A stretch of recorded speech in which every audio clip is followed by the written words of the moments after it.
Are you concerned that we are heading into World War III in any way? It does concern me. And there is no irony about it. This is no joking. A lot of conflict potential is out there, and it's growing.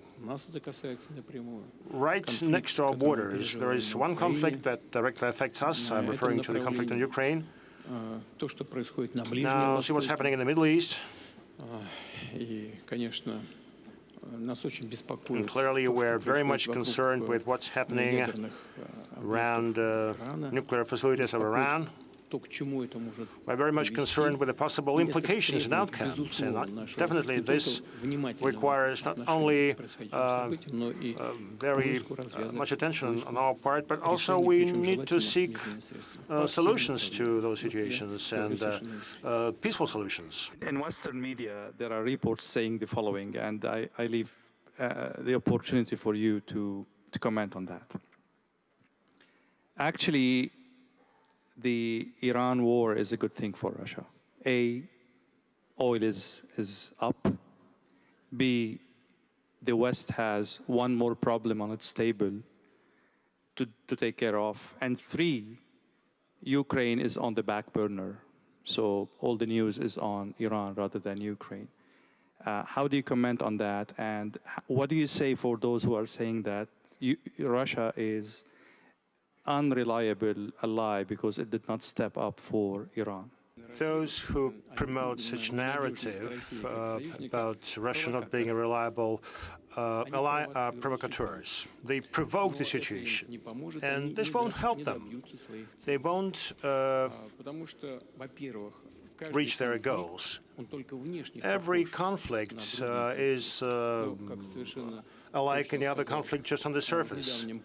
But as the former Minister of Defense rightfully stated, and the theoretician on military conflicts and military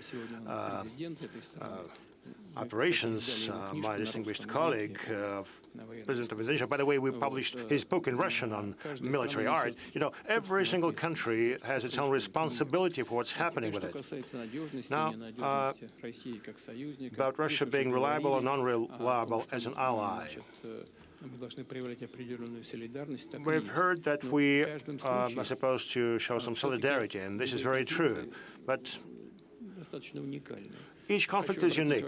Support Iran in its struggle for its legitimate interests, including the interests with respect to peaceful uses of the atomic energy. And this has always been our position.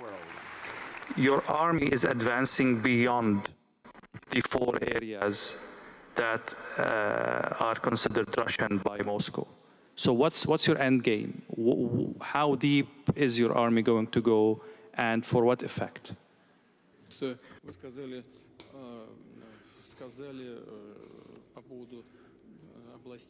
said about the 4 regions that we consider ours.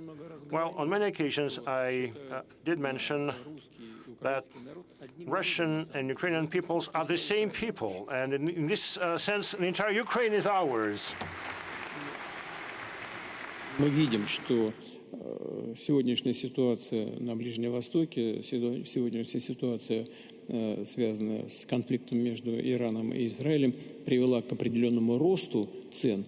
Но этот рост, на взгляд наших экспертов, не является значительным. Ну, сколько сейчас?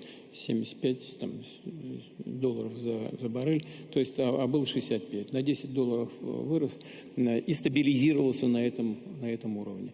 Is it a test for how the South can play a role in, mending the fences between both countries, in putting some good imagination around the solution, architecting a solution that can be acceptable by 2 parties that are fighting, head to head? Is this a test for what you are proposing and trying to create as political weight for the South? Да, думаю, что это вполне возможно, и практика такова, что и реальная жизнь такова, что многие страны региона имеют в чем-то сложные, а в чем-то стабильные отношения с обеими сторонами. И с Израилем, и с Ираном.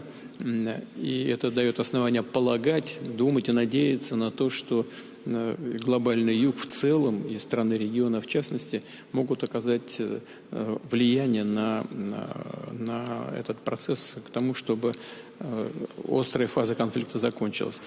Actually, today, the Russian ambassador at the UN said that the only way forward is a political solution for the nuclear file between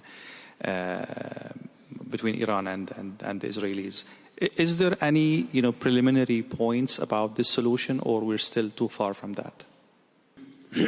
Всегда в таких случаях лучше не забегать вперед, чтобы не навредить этому процессу, но на мой взгляд, такие точки возможного соприкосновения есть. Мы свою позицию излагаем как одной, так и другой стороне, как вы знаете. Повторяю, мы с Израилем в контакте, как вы знаете, не так давно разговаривали с премьер-министром господином Нетаньяху и с президентом Ирана, и с президентом Соединенных Штатов, которые, безусловно, напрямую вовлечены во все эти процессы. Представил им свое видение, возможное движение вперед в направлении разрешения ситуации. Allow me for a very direct question about the situation. Donald Trump is seeking what he calls the total surrender of Iran in terms of the nuclear project. Would Vladimir Putin seek the total surrender of Volodymyr Zelensky in the same vein?